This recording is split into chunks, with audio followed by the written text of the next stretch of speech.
श्रीमान राहुल गांधी, आप मध्य प्रदेश में आ तो रहे, पर आप उस स्थान पर आ रहे हैं श्रद्धेय बाबा साहब अंबेडकर जी के जन्मस्थली। आपके पुरखों ने जन्मस्थली को बर्बाद कर दिया था, अपमानित किया था। भारतीय जनता पार्टी की सरकार, सुंदरलाल पटवा जी की सरकार ने बाबा साहब के अंबेडकर जी के जन्मस्थल का जो है विकास किया। अटल बिहारी वाजपेयी जी ने विकास किया। आदरणीय प्रधानमंत्री नरेंद्र मोदी जी ने इस जन्मस्थली का विकास किया। आपके पुरखे पंडित जवाहरलाल नेहरू जी ने बाबा साहब अंबेडकर जी को 2 बार लोकसभा का चुनाव हराया और जीते जी उनको लोकसभा में प्रवेश नहीं करने दिया। आपकी नानी श्रीमती इंदिरा गांधी जी ने एक बार नहीं, लगभग 25 से 30 बार भारत के संविधान जो बाबा साहब अंबेडकर जी ने बनाया था उस संविधान को बदला।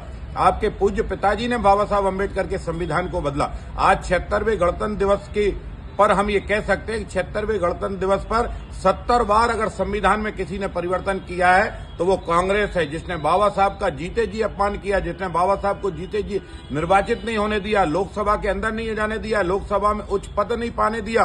बाबा साहब की आवाज को बार बार कांग्रेस ने दबाने की कोशिश की। श्रीमान राहुल गांधी जी, अगर आप माफी मांगे बाबा साहब के अनुयायियों से, बाबा साहब से नाक रगड़कर माफी मांगे। जो पाप, जो अपमान बाबा साहब का आपके पुरखे पंडित जवाहरलाल नेहरू जी ने, श्रीमती इंदिरा गांधी जी ने, श्रीमान राजीव गांधी जी ने और किया है, उससे ज्यादा अपमान कोई कर नहीं सकता।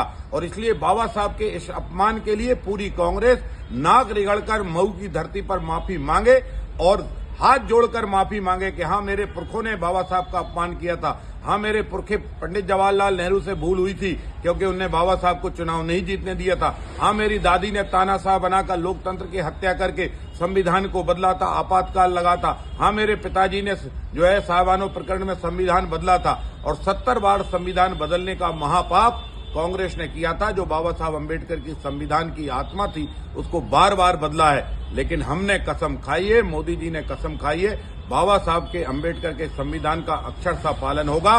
बाबा साहब के तीर्थ स्थल भी तैयार होंगे और बाबा साहब के संविधान और बाबा साहब की जय जयकार होगी।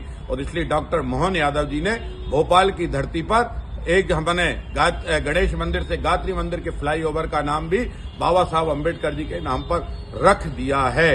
कांग्रेस ने तो बाबा साहब की प्रतिमा भी नहीं लगाई। भोपाल बोर्ड ऑफिस की चौराहे की प्रतिमा भी भारतीय जनता पार्टी ने लगाई।